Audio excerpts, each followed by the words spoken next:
Israel पर Hezbollah का हमला हुआ है।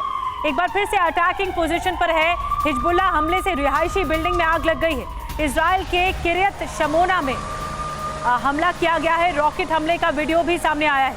हिजबुल्लाह ने रिहायशी इमारत पर हमला किया है।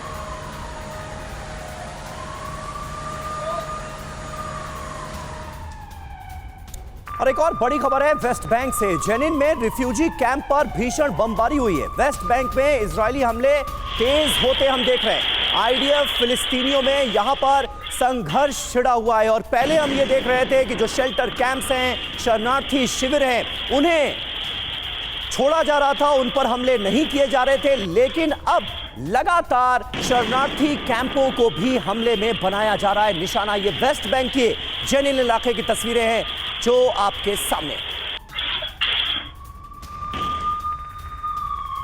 और एक और बड़ी खबर है, गाजा में कम्युनिकेशन ठप करने पर विवाद हो गया है। यूएस कम्युनिकेशन ठप करने के खिलाफ है।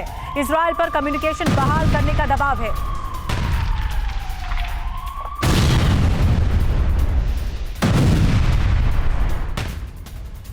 और आइए देखते हैं कि गाजा में इंटरनेट ठप करने पर क्या कुछ अपडेट सामने आ रही हैं, क्या बड़ी खबरें हैं इस रीजन से। गाजा में इंटरनेट ठप और अमेरिका सख्त नजर आ रहा है। अमेरिका गाजा में कम्युनिकेशन ठप करने के खिलाफ है। इजराइल चाहता है कि पूरी तरह से कम्युनिकेशन यहां का ध्वस्त कर दिया जाए। अमेरिका ने इजराइल से कम्युनिकेशन बहाल करने को कह दिया है। जी हाँ, शुक्रवार रात से गाजा के बड़े हिस्से में इंटरनेट ठप बताया जा रहा है पूरी तरह से। ग्राउंड ऑपरेशन से पहले इजराइल ने ये इंटरनेट ठप किया है। इसके अलावा हमास के बीच आपसी संपर्क काटने के लिए भी इंटरनेट ठप हुआ है। बिल्कुल। और अमेरिकी अधिकारी के हवाले से वॉशिंगटन पोस्ट की ये रिपोर्ट इसकी तस्दीक करती नजर आ रही है। निनाद सेठ साहब, मैं आपके पास आऊं उससे पहले राठौर साहब एक छोटा सा रिएक्शन आपका। अमेरिका और इजराइल, ऐसा नहीं है कि सभी बातों को लेकर, सभी इरादों को लेकर रजामंद हो। आपस में कॉन्फ्लिक्ट भी नजर आ रहा है। इजराइल पूरी तरह से गाजा की बर्बादी चाहता है, लेकिन अमेरिका यह भी बताता हुआ नजर आता है कि इजराइल पर, अगर इजराइल का कब्जा हो जाता है गाजा पट्टी पर, तो यह ठीक नहीं होगा, ऐसा नहीं करना चाहिए। अमेरिका और इजराइल के संबंधों को इस वक्त कैसे एनालाइज करेंगे? देखिए, अमेरिका इजराइल का संबंध अपनी जगह बिल्कुल स्ट्रांग है जी। बीच बीच में अमेरिका इजराइल को हिदायत देते जरूर दिखाई देता है। जो बाइडेन बोलते हैं वो गलती मत करना जो हमने 9/11 में की थी, मिलिट्री ऑप्शन पूरा नहीं है, ये गलती मत करना कि गाजा पट्टी में फिर से अधिकार कर लो।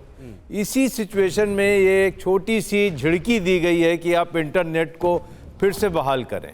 इंटरनेट कोई इजराइल के पास की चाबी नहीं है। जो इंटरनेट का इंफ्रास्ट्रक्चर बमबारी में ध्वस्त हो गया है वो तो बहाल नहीं हो सकता है। इस पे पैलटेल की भी रिपोर्ट आई है जो वहाँ पर इंटरनेट प्रोवाइडर है कि इसमें बहुत नुकसान हुआ है बमबारी से। इसके अंदर में क्या है कि इजराइल को अमेरिका बीच बीच में सलाह देता है और ये भी अमेरिका एक जगह अपने लिए स्पेस बना रहा है कि कहां तक कम से कम इजराइल उसकी बात माने, कहां तक इजराइल को वो सपोर्ट ओपन एंडेड कर सकता है। बिल्कुल बड़ी बात। इसमें बहुत बड़ा वर्ल्ड ओपिनियन चेंज होगी, ह्यूमैनिटेरियन क्राइसिस आएगी।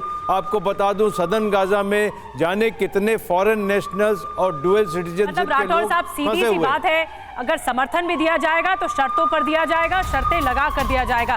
एक और बड़ी खबर जल्दी से बता दें, जेनिन के पास आईडीएफ पर हमला हुआ है। धमाका कर इजरायली फोर्स को टारगेट किया गया। जेनिन में हमले में आईडीएफ को बड़े नुकसान की खबरें।